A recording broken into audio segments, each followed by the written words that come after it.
As we do on every Friday, we bring in some of the country's most curious and engaging journalists to talk about the news of the week in our Reporters Rewind.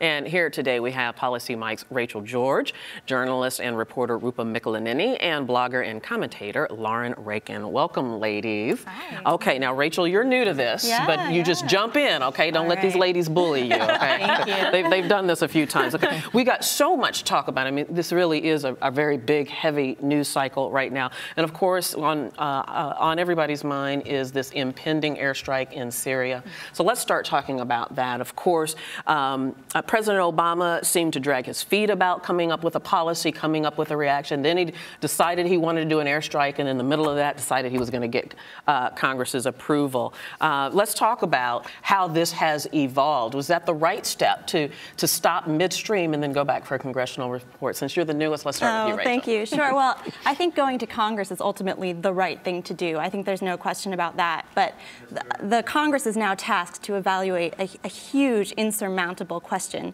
which is, U.S. foreign policy in the Middle East. And, who are our friends, who are our enemies? Can we strike and kind of secure our interests or not? Do we step aside and let the situation unfold? And it's too huge. And Congress is revealing, it's showing its cards. It doesn't know. And that's harmful, I think, for U.S. credibility. Lauren, you're about to jump in. It seems overwhelmingly, actually. This morning, Think Progress released new counts, and according to the current count, 212 representatives are either leaning or affirm no to intervention in Syria, and a small number are at least outwardly supporting that effort. So regardless of what happens, it's interesting to sort of see the dynamics happening right now, right after President Obama announced this, and it really seems like there is Republican opposition, which anything that President Obama sort of proposes, I think that we can assume they've made that their agenda to make sure that exactly. his But policies it's don't get weird through. to see far-right Republicans sort of be these strange bedfellows with progressive, liberal members of the House. It's a very strange coalition of opposition. Rupa, I wonder, do we have to do something? I mean, so much has been made of this quote-unquote red line that the president talked about more than a year ago. If, in fact, it was proven that the Assad regime used chemical weapons, now it's almost internationally accepted that they have. Don't we have to do something?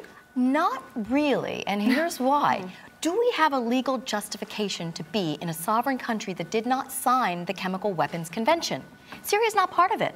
So what business is it of ours, except that from a foreign policy standpoint and to keep peace in the Middle East, there is some concern. And of course, Secretary Kerry mentioned earlier this week that his concern, the rebels and the extreme jihadists, what if they get a stronghold? If we don't step in, then perhaps they will gain support, chemical weapons, and the rebels will be led by terrorists. And that's a big terrifying if there. Rachel, I know that you've written extensively about the cost of this. We've been talking about the politics, but the cost is very real. Sure. I mean, Tomahawk missiles cost $1.3 million per missile. In Libya, one ship shot 99 of them. It's exorbitant.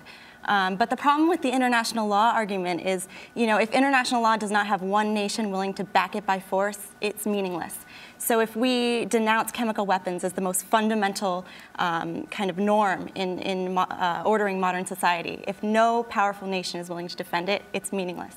Well, of course, Congress is going to be debating this when it comes back into session on Monday. We're going to continue to report on it until some sort of resolution has come. But let's, for now, for the sake of discussion, move on to another topic that has made headlines over the last several weeks, and that, of course, has been the trial and then the conviction of Bradley Manning, now known as Chelsea Manning. I want to start with you, Lauren.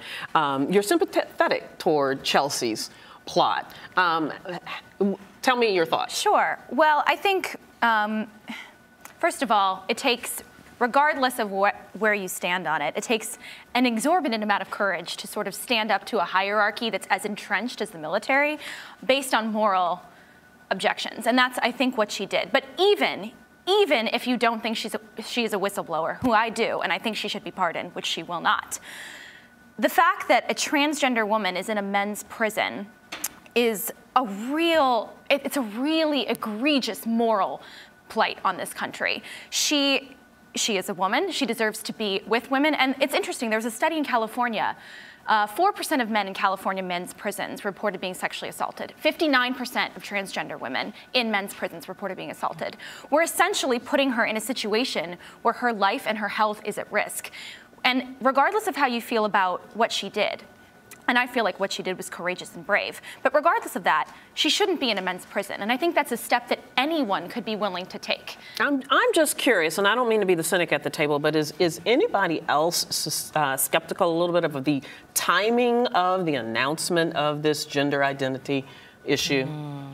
So you're suggesting that it's maybe a ploy for sympathy? I'm not suggesting anything. I'm just opening up for conversation. Well, it's actually, many advocates of Chelsea Manning have known for a year that she was transgender, but they didn't release that information to the public because they actually were afraid that it would threaten her chances of either not being convicted or it would sort of dampen her public image. And at this point, she's going to prison. That's written, unless she gets pardoned. Right. I think she just decided, I'm tired of living a lie. Here's who I am. Right.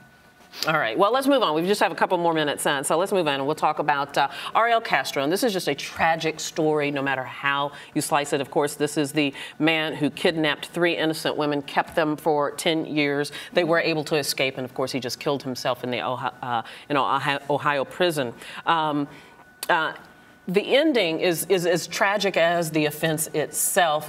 Does this point to a larger problem, do you think, Rachel, in our penal system? I do. I think there's a problem. The internet is just a flurry now with we need to improve suicide watch in prisons and enhance our surveillance within the prison. But I think that skirts the issue. I think it really comes down to mental health in our communities as an individual level, but as well as in prisons. And I think we can talk a bit about suicide watch, but I think it should all really go down to the basics, which is mental health, which is the tragedy of this entire problem. You know, interesting thing about this, Rupa, being a legal expert at the table, is that, as I understand it, Ariel Castro's legal team had requested that he remain under suicide watch, and of course he went off suicide watch. That's right. They downgraded him. That being said, he was still in protective custody, which meant that he was being watched every 30 minutes. We have to consider that in our prison system, we are short-funded, short-staffed. It's overcrowded. We've understood this for a long time, right, regarding prisons. So that is an issue that needs to be dealt with. Yeah, absolutely is an issue that needs to be. It's a tragedy all the way around. We just have a few seconds, but I want to go on to this one that just made the news yesterday. I believe it was yesterday that George Zimmerman's wife filed for divorce. Why are you laughing, Lauren? This whole story just continues to become more and more absurd with this man. More and more absurd. She said that she didn't know who he was. I think it's pretty clear. It's been pretty clear for the last couple of years during this whole tragedy who he is, and he seems to be not a very nice person. All right, I'm going to have to let you have the last word on that. And there's always the issue of you don't know or you don't want to know. Or is there a civil lawsuit against Zimmerman? There you go, Lauren, Rankin, Rupa, Mikkilineni, and welcome to Rachel George. Appreciate all of you ladies. And you're watching Arise America.